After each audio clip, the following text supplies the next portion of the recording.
Chapter 20. The Lake. 1,300 miles westwards of the Sudan, and halfway between Khartoum and Timbuktu, lay a lake over 10,000 square miles in extent, as big as the whole of Wales. Studded with islands, floating islands and permanent islands, it was a lake of thousands of fishermen, the Boudema and Kanambu. It was Lake Chad, where 4 African countries meet. The Republic of Chad is landlocked in north-central Africa. It lies west of Sudan and south of Libya, forms part of the Sahara, and like the Sudan, has northern deserts and southern swamps. The people of its north and central region are Muslim, but half the people live in the south and are either Christians or spirit-worshipping animists. Few were more concerned to reach the people of Lake Chad than Dr. David Carling, a surgeon with the Sudan United Mission and in charge of a large leprosarium at Maiduguri in Nigeria near the Chad border. There were 10 African missionaries with their families working around the lake, 8 Nigerians, 2 Chadian. All had been trained as nurses. Some had been cured of leprosy. They were people of high caliber, experienced as evangelists or pastors. One of them, Joel Bialum, for example, spoke 6 languages: French, Arabic, and 4 tribal tongues. He apologized that his wife, Hannatu, could manage only 4. Like Solomon, the Ethiopian missionary, these men had gone into areas very foreign to them, to people of different religion, culture, and background, facing as much culture shock as any Western missionary taking his family to Bangladesh or Afghanistan. They were all supported by their own African churches, and their call to be missionaries had been confirmed by their fellow believers. These families were scattered in lonely places along 120 miles of Lake Chad shoreline. At their dispensaries, they helped and healed the people and told them of the love of God. David Carling's concern was to keep in touch with them, to encourage them, and to give medical backup for their more serious cases. In spite of his heavy responsibilities at the leprosarium, he travelled regularly to and around the lake. This was time-consuming, sometimes dangerous. He first had to cover more than 100 miles of shifting sand and swamp to reach the lake shore, where he kept a 31-foot motor launch equipped for medical work, called the Al-Bashir, bearer of good news. Once on the lake, he faced the risk of great storms in which the boat could break down and leave him stranded. He wrote to me about his concern to reach the thousands of fishermen on Lake Chad. The opportunities are tremendous. They are opening up on every hand, but the difficulties are also numerous. One of the main problems that I face is the travelling involved, both in getting to the lake and then travelling around it. Can MAF help me? Much had been happening in Kenya. After years of struggle, independence had come in 1963. Jomo Kenyatta, previously imprisoned as a leader of the nationalist Mau Mau movement, had become president of the newly decolonized country. He called for reconciliation on all sides and showed remarkable restraint as he took over. The country remained stable. Across Kenya's western border, however, the Belgian Congo had been given its independence, quite suddenly. Violence and anarchy had broken out. Many Africans, missionaries, and even some of their children were brutally killed. The world's radio and press reported the horrific events. MAF US were operating there, and their pilots flew many dangerous rescue sorties during that time. For a short period, Gordon Marshall and John Ducker flew one of our Kenya planes into the nearby Kivu province to assist the evacuation of missionaries. At this point, there came a call for Phyllis and me to return to Africa. We weren't keen to move yet again. It hadn't been easy, 5 years before, to leave the Sudan and come to London. Now we had settled. At last we had an MAF house to live in, and our elder children were happy in the excellent local primary school. Back to Africa? With 3 children? With the horrors of the Congo in the news? Phyllis felt a mother's concern. But in Kenya, the marshals were due for furlough. We could administer the Kenya program during their absence. We could be in direct contact with the growing work in Africa, whilst continuing our overall headquarters functions there. So, it was decided that we'd go to Nairobi for the 12 months the marshals would be away. In the new year, 1965, we flew out by airline to Kenya with Becky, John and Priscilla, visiting Ethiopia en route. We felt happy in the assurance we were in God's will.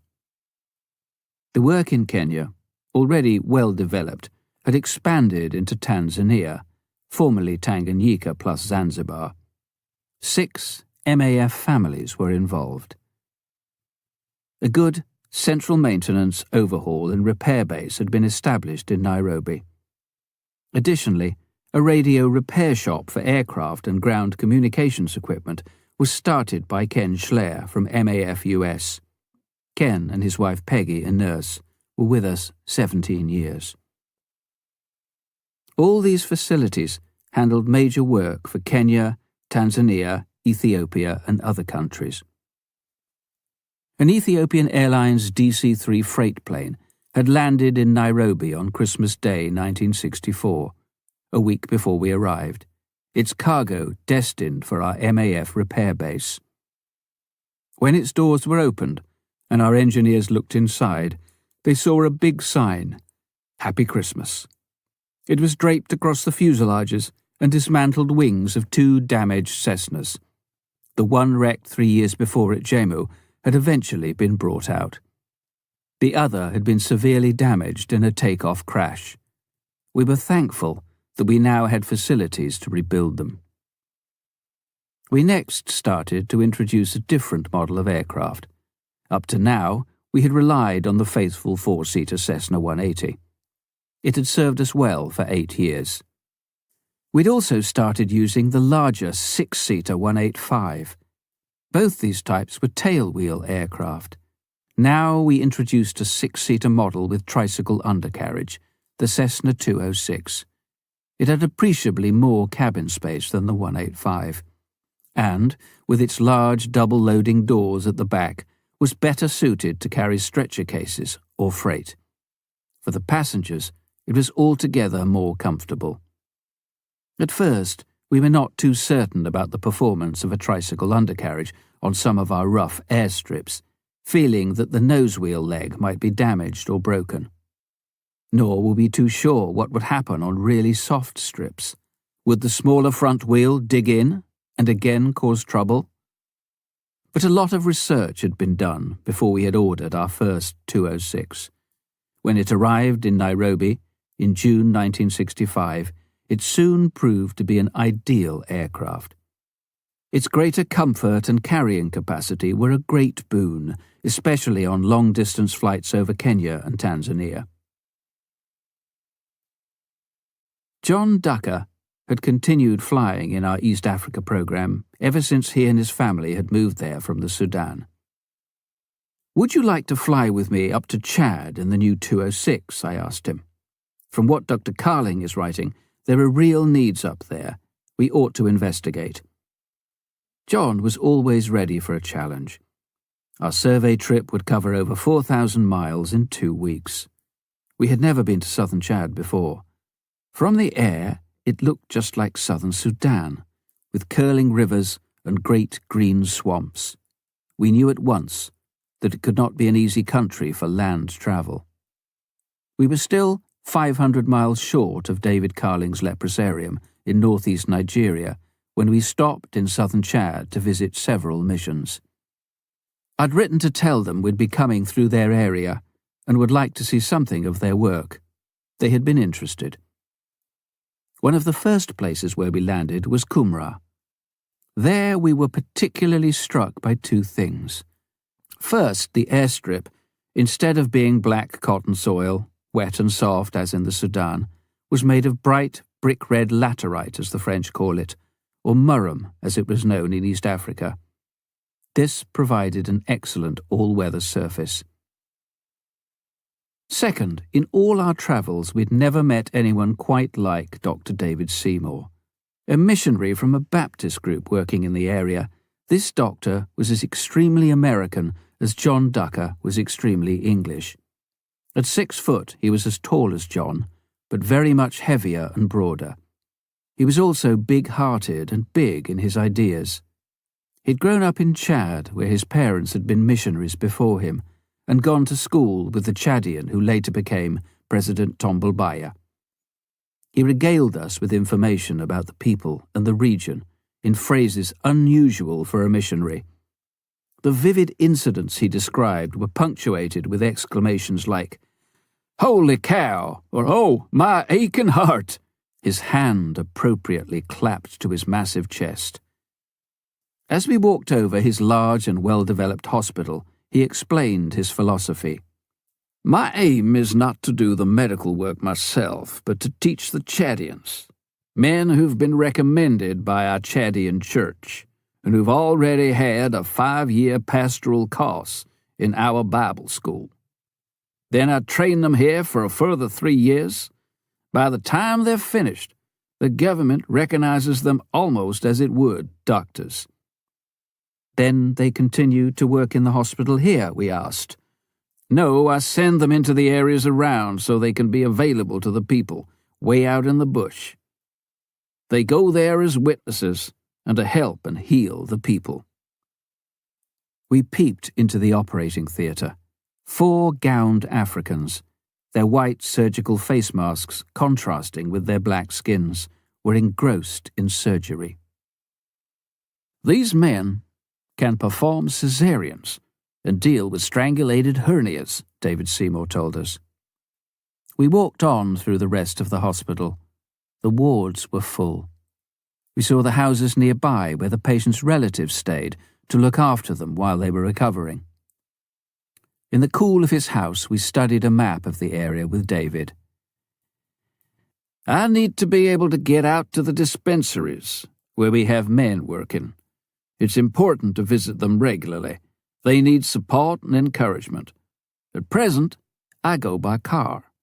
But in the wet season, holy cow, it's very difficult and I often can't get through. There are other areas I want to reach as well. But there isn't time to attempt to do that by car. You could help me with a plane." We were impressed. This unusual doctor and his work presented another challenge. We visited other parts of the south of Chad and found self-supporting indigenous churches throughout. At a church service at Mosala, in an area where work had been started by brethren missionaries, Chadian elders led and preached to a large assembly, then invited John and me to tell of our work and reasons for visiting Chad. We saw people give their offerings, sometimes eggs, sometimes a hen, sometimes ears of dry corn, sometimes money. We heard of one girl who had a treasured pair of shoes. When the time for the offering came, she gave these. They were all she had to offer, and there was little chance that she would be able to replace them. We were moved by the dedication of these people. That evening, as we were having supper with the missionary couple, there was a knock on the door. 2 of the elders came in. "They say they have a gift for the men with the aeroplane," the missionary translated. "They heard what you want to do in bringing an aeroplane to Chad.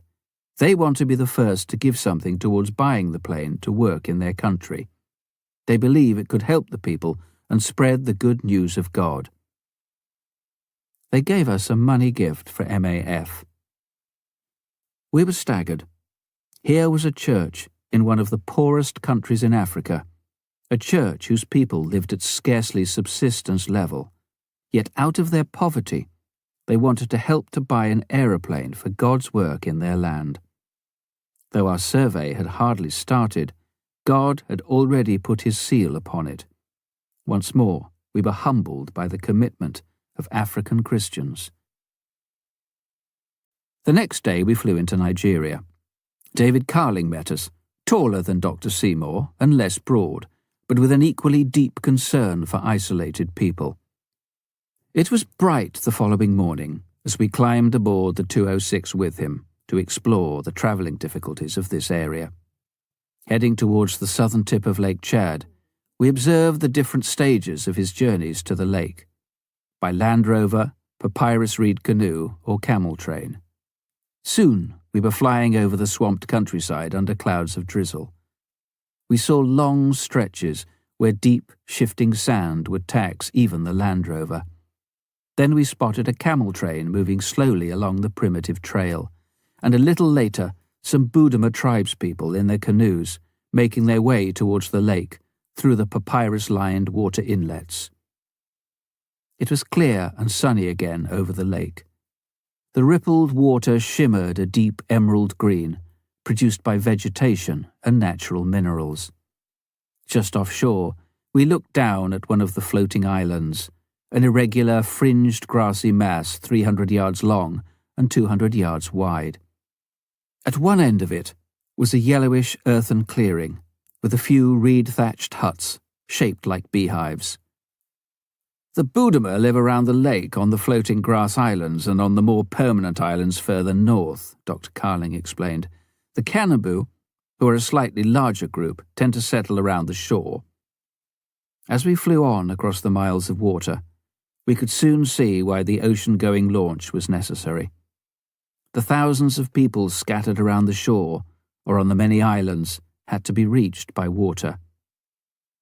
The sheer size of the lake and the frequent storms meant that no smaller vessel could safely cross it. After an hour's flying, we reached the further eastern shores of the lake. Here was a close patchwork of permanent islands, like pieces of a jigsaw puzzle spread slightly apart. It's easy to get lost among all those islands when you're travelling by boat. It's like trying to find your way through a maze. David's voice broke through our thoughts. This flight is doing in minutes what takes me several hard days in the launch. He pointed northwards. Can we fly over the northeast part of the lake to try and find out where the people are living? It's been difficult to do that from a boat. Just looking along the shoreline doesn't tell you where the people really are. We've planned a new dispensary at Tatavaram. I want to make sure that's the right place. We flew up the east side of the lake. Tatavaram lay on an almost invisible trail, an ancient slave route across the Sahel. The dry, pale gold of the yellow sands contrasted sharply with the dark, liquid green of the waters. Just inshore were clusters of round Budama houses and compounds. David's choice of Tatavaram as a centre was confirmed. We headed back south towards Fort Lamy, another hour's flight. Following the Shari River, we soon had our first glimpse of Chad's capital. A city in the desert was the phrase that sprang to my mind when I saw it. We landed and went into the town. The whole atmosphere of the place, the French flavour, the Arab-style clothing of many of the people, its position on the edge of the desert, reminded me of the book Beau Geste and other stories of the French Foreign Legion. We visited government departments, seeking to find out if we would be allowed to operate in the country. The French and Chadian officials were quite open to the idea, though there would be quite a lot of red tape. I put in a letter formally requesting permission to set up an MAF service. We took David Carling back to his leprosarium in Nigeria and finally flew the 2,000 miles home to Nairobi. We'd learned a lot about surveys since our first one in the Gemini. We'd seen work develop in the Sudan. We'd surveyed and entered Ethiopia and Kenya. It was not difficult now to assess the needs in Chad. We were convinced that in the deserts, on the lake, and across the swamps and distances of the south, there was a clear challenge for us. I reported back to Steve and our board in London. There is no doubt there is a wide open opportunity for MAF in Chad. A great deal has been done over the past 30 or 40 years by missions and the growing national church. But there are certain areas which, due to lack of workers and travel difficulties, have had to be neglected. This survey of Chad has been one of the most challenging and encouraging I have ever taken part in. I feel God is leading us to Chad.